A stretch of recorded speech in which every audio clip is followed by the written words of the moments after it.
Olen Mika Kilpiä ja tässä puheenvuorossa tarkastelen ECD-mallina tunnetun lähestymistavan tarjoamia mahdollisuuksia arvioinnin suunnitteluun. ECD-malli eli Evidence Centered Assessment Design on ensisijaisesti arvioinnin suunnittelun ja arviointikäytänteiden sisällölliseen arviointiin luotu kehys.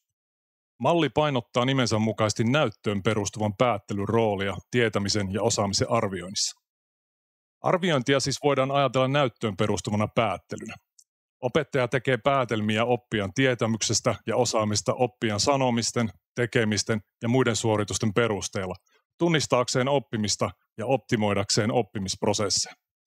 Useimmat niin sanotut valmiit arviointituotteet, kokeet, testit, kyselyt ja muut standardisoidut arviointitehtävät eivät tässä suhteessa toimi useinkaan tyydyttävällä tavalla, koska niiden kautta saavutettava arviointitieto ei ole loogisessa yhteydessä oppimisprosessiin ja sen muodostumista ohjaaviin oppimistavoitteisiin. Arviointia on suunniteltava kunkin oppimisprosessin omilla ehdoilla.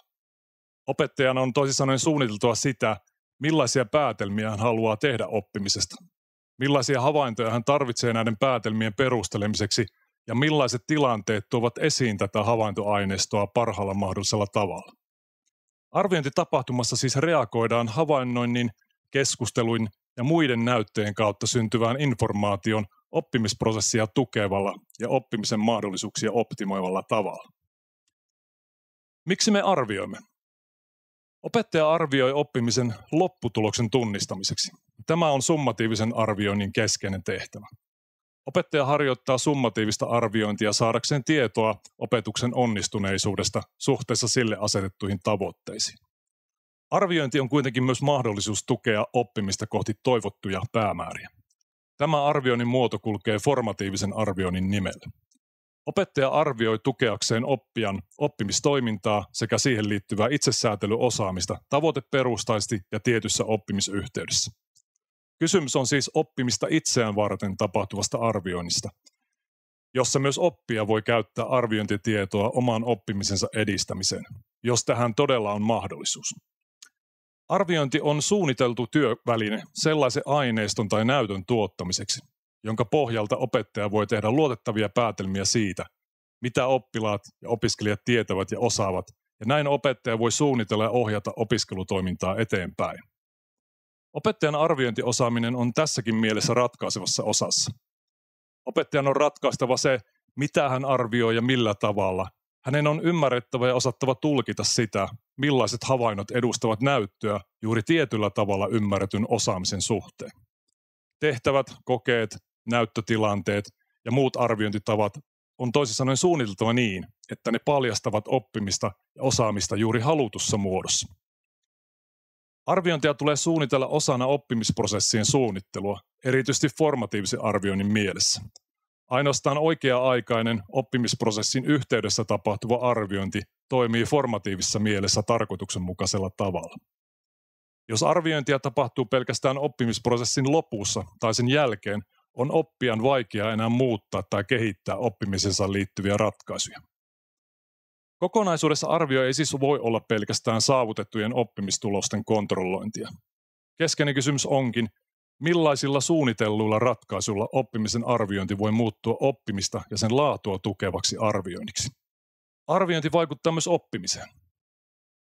Opiskelija-arviointia koskevaan arviointiosaamiseen sisältyy monenlaisia kompetensseja, joista tässä asiayhteydessä on syytä painottaa seuraavia.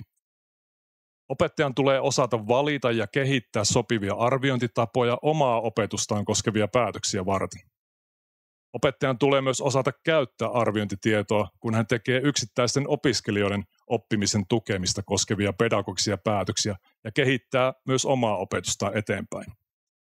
Lisäksi opettajan tulee osata kertoa arvioinnin tuloksista opiskelijoille tavalla, joka auttaa heitä oman oppimisensa säätelyssä sekä omaa oppimistaan koskevien päätelmien tekemisessä.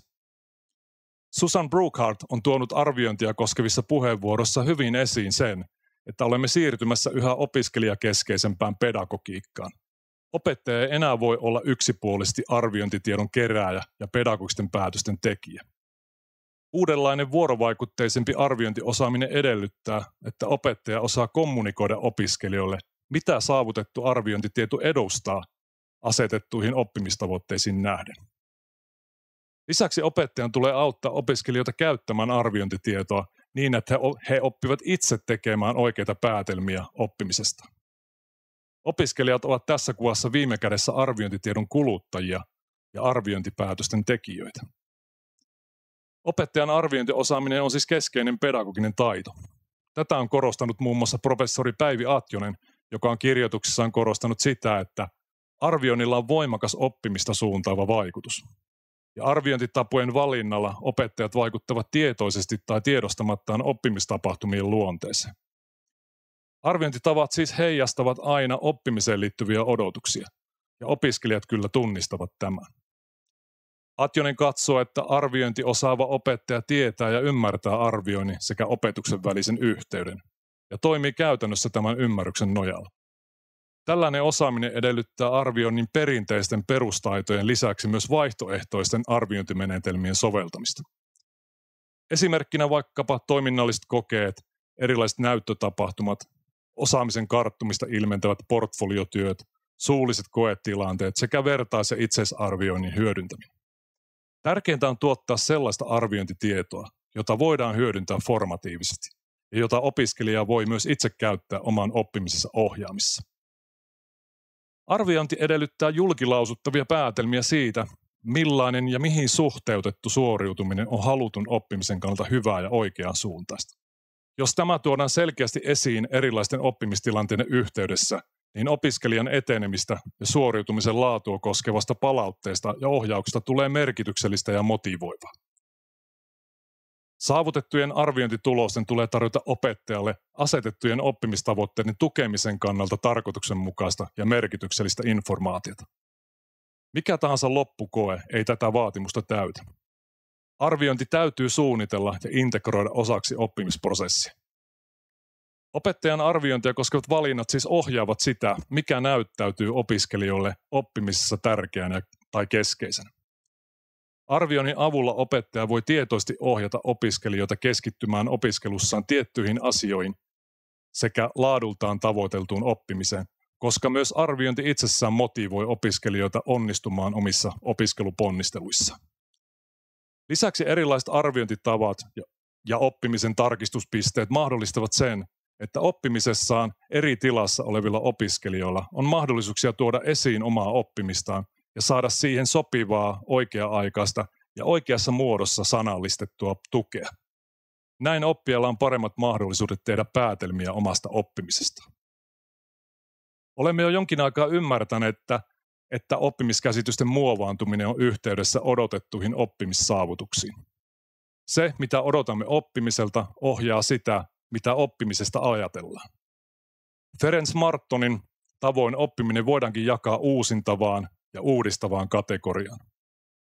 Uusintavaa oppimista edustaa tiedon lisääntyminen, mieleen painaminen, toistaminen ja soveltaminen. Tällaisen oppimisen arviointiin riittävät tentit, kokeet ja testit. Uudistavaa oppimista taas edustavat asioiden ymmärtäminen, niiden uudenlainen merkityksellistäminen ja oppijan itsesäätelyosaamisen kehittyminen oppimisen kautta.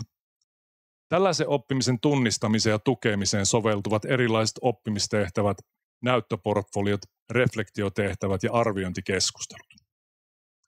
Näissä arviointitavoissa ei kuitenkaan ole välttämättä kysymys pelkästään oppimisen tunnistamisesta, vaan ne mahdollistavat myös oppimista tukevan ja eteenpäin ohjaavan formatiivisen arvion. Tehtävät tarjoavat sen suhteellisen, ajantasaisen informaation tai aineiston, johon opettaja voi reagoida oppimista tukevalla tavalla. Arviointi on tässä mielessä ennen kaikkea mahdollisuus ohjata oppimista ja siihen liittyvää osaamista kohti haluttuja päämääriä. Arviointitapahtumassa toisin sanoen reagoidaan havainnoinnin, keskusteluiden ja erilaisten näyttöjen muodossa syntyvään informaation oppimisprosessia tukevalla tavalla. Näyttöperustaisen arvioinnin suunnittelu. James Pellegrino on oppimisympäristötutkija, joka on uransa aikana tehnyt tunnetuksi ECD-mallin nimellä kulkevaa näyttöperustaista arviointikehystä. Kuten aiemmin jo sanottiin, ECD-malli eli Evidence Centered Assessment Design on ensisijaisesti arvioinnin suunnittelun ja arviointikäytäntöjen sisällöllisen analyysin viitekehys. Pellegrinon mukaan arviointi on systemaattinen väline, joka on suunniteltu oppilaiden ja opiskelijoiden suoriutumisen ja käyttäytymisen havainnoimiseen erilaisissa oppimistilanteissa ja erityisesti sellaisen havaintoaineiston tai näytön tuottamiseen, jonka muodossa opettaja voi tehdä mahdollisimman luotettavia päätelmiä siitä, mitä oppilaat ja opiskelijat tietävät. ECD-mallin keskeisiä ajatuksia voidaan lähestyä arviointikolmion muodossa, jossa kolmion kärkipisteet eli kognitio, havainnointi ja tulkinta edustavat pedagogiseen käyttöön suunnitellun arvioinnin ydinelementtejä. Ensimmäinen kärkipiste tai ulottuvuus on kognitio. Kysymys on eräänlaista oppijamallista, eli sen määrittämisestä, kuinka oppijan oppiminen tai osaamisen muodostuminen rakentuu opittavan ja arvioitavan asian yhteydessä. Kognitio tai oppijamalli siis edustaa havaintoperustaisesti vahvistettavia oletuksia siitä, miten opiskelijoiden tietämys ja osaaminen muodostuu ja edistyy opiskeltavan aiheen yhteydessä. Arvioinnin käyttötarkoitus määrittää tässä sen, kuinka täsmällisesti, systemaattisesti ja muodollisesti nämä oletukset tulee ilmaista. Pellegrino korostaa sitä, että kognitiivisesti validi arviointimalli edustaa riittävän luotettavalla tavalla sitä, kuinka tietämys ja osaaminen rakentuvat opiskeltavan aiheen kohdalla. Tämä on keskeistä, koska ilman kognitiivista validiteettia on mahdollista, että myös saavutetun arviointitiedon päätelmällinen ja ohjeellinen validiteetti kärsii. Arviointitehtävien ja testien tulee tuottaa evidenssiä juuri kognitiivisen ulottuvuuden kuvaamasta tietämisestä ja osaamisesta. Näin sekä opettajalla että oppijalla itsellään on mahdollisuus tehdä päteviä päätelmiä oppimisen tilasta ja käyttää saavutettua arviointitietoa ohjeellisesti oikeasuuntaisella tavalla oppimisen ohjaamisessa sekä oppimisen optimoinnissa. Kolmion toinen kärkipiste edustaa havainnointia, eli sen mallintamista, millaiset ja millä tavalla tuotetut havainnot edustavat evidenssiä tai näyttöä oppijan kyvykkyydestä ja osaamisesta. Kysymys on siis arvioinnin tarkoitusta ja sen kontekstia vastaavan näytön keräämisen suunnittelusta. Juuri tämä ulottuvuus kuvaa niitä havaintoja, joiden muodossa oppimisen edistymistä koskevia päätelmiä tehdään ja perustellaan. Kolmas kärkipiste on tulkinta, joka ilmaisee sen, miten arvioinnin kautta kerättyä aineistoa merkityksellistetään suhteessa oppimiselle asetettuihin tavoitteisiin. Tulkinta on laadullinen prosessi, jossa ratkaistaan se, mitä oppijan suoritukset tarkoittavat oppimistavoitteiden ja suoritusodotusten näkökulmasta tarkasteltuina. Tulkinnassa kerätystä havaintoaineistosta muodostuu näyttöä arvioinnin kohteena olevasta asioista. Pellegrino katsoo, että tulkinnan mallintaminen ratkaisee arviointisuunnitelman niin sanotun päätelmällisen validiteetin, eli sen, kuinka pätevällä tavalla arviointitehtävien keinoin saavutettu aineisto edustaa arvioinnin kognitiivista ulottuvuutta, eli mallia oppimisen tai osaamisen muodostumisesta. Tällä on tietysti yhteys myös niin sanottuun ohjeelliseen validiteettiin. Päätelmällisesti pätevä arviointitieto on oppimista optimoivan, tukevan ja eteenpäin suuntaavan formatiivisen käytön näkökulmasta välttämätöntä.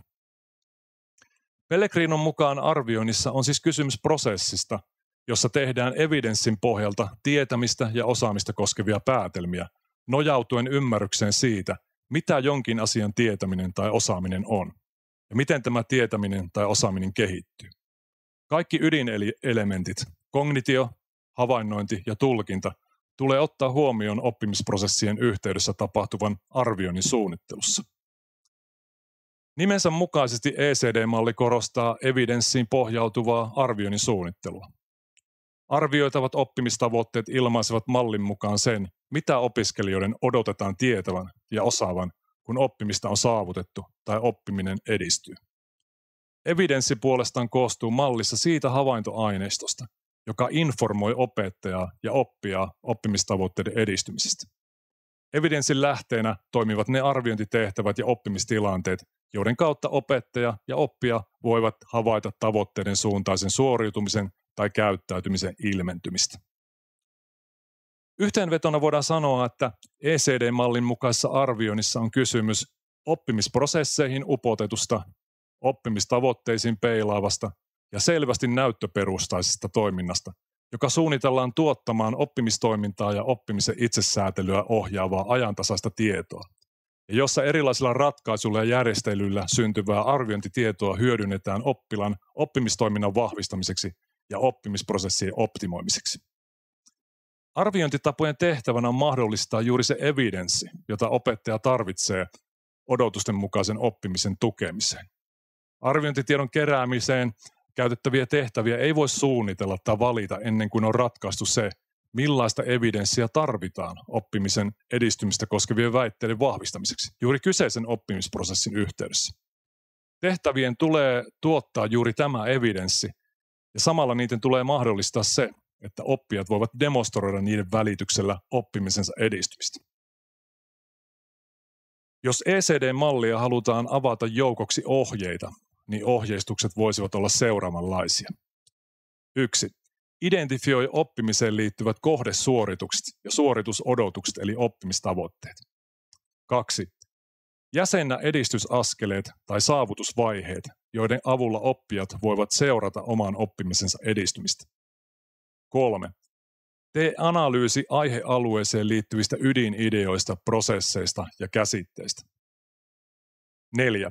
Kartoita edellisen kohdan pohjalta kokonaiskuva opittavan alueen toisiinsa liittyvistä ulottuvuuksista. 5. Artikuloi oppimista ilmentävät suoritukset, ja jos mahdollista, niin muotoile kyseiset suoritukset oppimista koskeviksi ja todennettaviksi evidenssiväittämiksi. Kyseisten suorituksen tarkoituksena on toimia evidenssinä odotusten mukaisen oppimisen eri ulottuvuuksista. 6. Yksilöi jokaista oppimissuoritusta varten eräänlainen tehtäväsuunnitelma, task design. Eli ne tehtävät ja suoritukset, joiden muodossa oppijat voivat demonstroida osaamistaan, ja jotka näin ilmentävät oppimisen edistymistä. 7. Suunnittele lopuksi erilaisten arviointitehtävien paikka ja ajoitus osana oppimisprosessin etenemistä, jotta voit seurata ja optimoida oppimisen edistymistä. Lopuksi voidaan vielä mainita muutama seikka arvioinnin etäisyydestä oppimisprosessiin nähden, mikä luonnollisesti vaihtelee erilaisissa ratkaisuissa. Välitön arviointi on oppimistoiminnan ajantasaista havainnointia ja siihen perustuvaa vuorovaikutteista ohjaavaa palautetta. Opettaja ymmärtää, mitä oppimisessa tapahtuu, miten se ilmentyy ja miten oppijan osaamisen kehittymistä voidaan tukea välittömän vuorovaikutteisen arvioinnin keinoin. Lähiarviointi taas edustaa oppimistapahtumiin ja oppimistehtäviin upotettujen arviointielementtien hyödyntämistä. Kysymys voi olla formatiivisesti hyödynnetyistä summatiivista väliarvioinneista, vertaisarvioinneista tai vaikkapa itsearvioinnista. Keskeistä on kuitenkin arvioinnin oikea-aikaisuus. Oppijalla tulee olla mahdollisuus oman oppimistoimintansa säätelyyn, optimointiin ja korjaamiseen juuri siinä yhteydessä, missä oppiminen tapahtuu.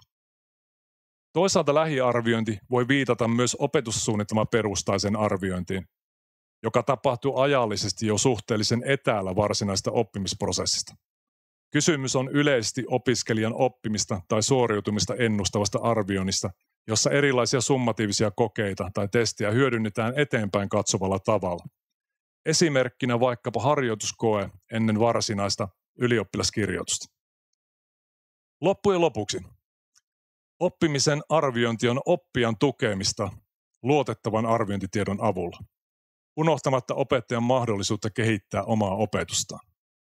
Arvioinnilla opettaja tekee näkyväksi oppimista ja opiskelun etenemistä ja ohjaa saavutetun tiedon avulla oppijaa kohti asetettuja oppimistavoitteita. Huolellisesti suunniteltu arviointi informoi sekä opettajaa että oppijaa siitä, kuinka saavutettu osaaminen suhteutuu asetettuihin oppimistavoitteisiin. Näin arviointi voi tarjota sekä opettajalle että oppijalle mahdollisuuden muuttaa toimintaansa jo oppimisprosessin yhteydessä.